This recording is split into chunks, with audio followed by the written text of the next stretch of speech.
Hey everyone, welcome to 2017. I thought I'd start off the new year with something a little different. Today, I'm checking out The Little Acre, a traditional point-and-click adventure game from Pewter Game Studios. To start off, right off the bat, I'm not exactly unbiased here. I actually love traditional, classic point-and-click games.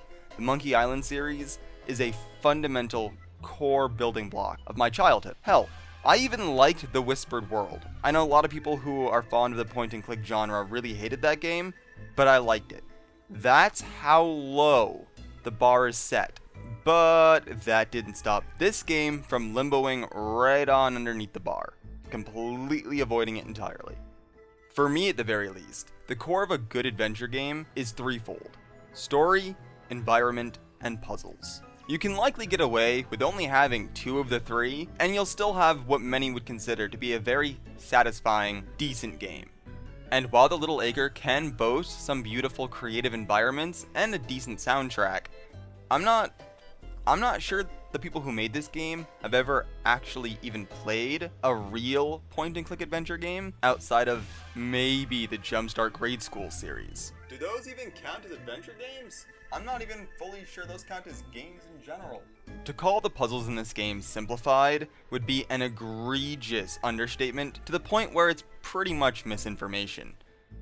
These aren't puzzles. In reality, they're little more than very clearly labeled prompts to keep you moving through the story. The only part of the game I was ever even briefly stuck upon was near the very beginning, and it was simply understanding that the game was really honestly handing me the obvious solution with every single puzzle. I assumed that it couldn't be the blatant, obvious, "Here, you're an idiot, let us walk you through it" answer that they were showing me, so I spent an unreasonable amount of time fiddling with every other option in the set piece I was in to no avail, just to find out, no, it really is the stupid obvious answer that was right in front of you. And as to the story, well, the primary premise focuses on a family consisting of a father, daughter, and grandfather. The female figures in this family appear to have just gone missing, I assume from standard video game female wasting disease, but I digress. Basically, the grandfather is an inventor of some kind who works with a research facility dealing with some kind of mysterious crystal, and that's all you know. He's gone missing, apparently without a police report being filed for whatever fucking reason, leaving his very stereotypically do-gooder son and rambunctious, precocious granddaughter completely at a loss as to his whereabouts. As the events of the game unfold, it's revealed that the grandfather discovered some kind of alternate reality, and having traveled there, has gone missing. You, playing both the granddaughter and the son in turn, have to find him. Now let me just cut to the quick. There isn't a single endearing, interesting character in the entire cast. Not one.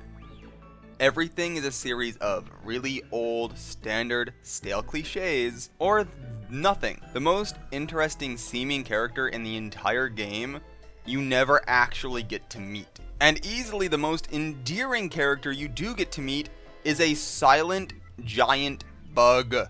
Yeah, you heard me. The mute sidekick is probably the best character in the entire game. The entire plot is a series of lost threads, rushed reveals of what really should have been deeply emotional moments, not to mention the horrendously inconsistent voice acting. Now, I want to believe that this game had a lot more originally going for it than what we've gotten. I can see that there are hints and clues throughout the entire game that there was supposed to be a lot more meat to this meal. Seems like they spent a lot of time preparing this alternate world for us to explore and learn about and read about and experience. And then they must have just run out of funding, or the main creative force behind the story fucking left. Something gave, something broke during the development of this game, and they suddenly found themselves with a bunch of 1/3 of the way finished art assets and a cobbled together script, and then decided, well, we put all this money and effort into it already, we can't just let this go to waste. And so in like a desperate Hail Mary attempt to recoup their losses, they cobbled together barely 2 hours of gameplay So that once the poor suckers realize they've been screwed out of their $13 on 2 hours worth of game, you get to have Steam add insult to injury when you realize you've gone just barely over the time played limitation for an automatic refund. And now let's be completely clear, that's the real rub here. I can handle a simplistic, dumbed down, rushed out story for a point and click game to burn through a couple hours of my day for maybe $3 to $5. Maybe. But $13 fucking dollars. $13 for a hacked together, unfinished, rushed out story with no satisfying conclusion, a myriad of plot holes, and no really enjoyable characters.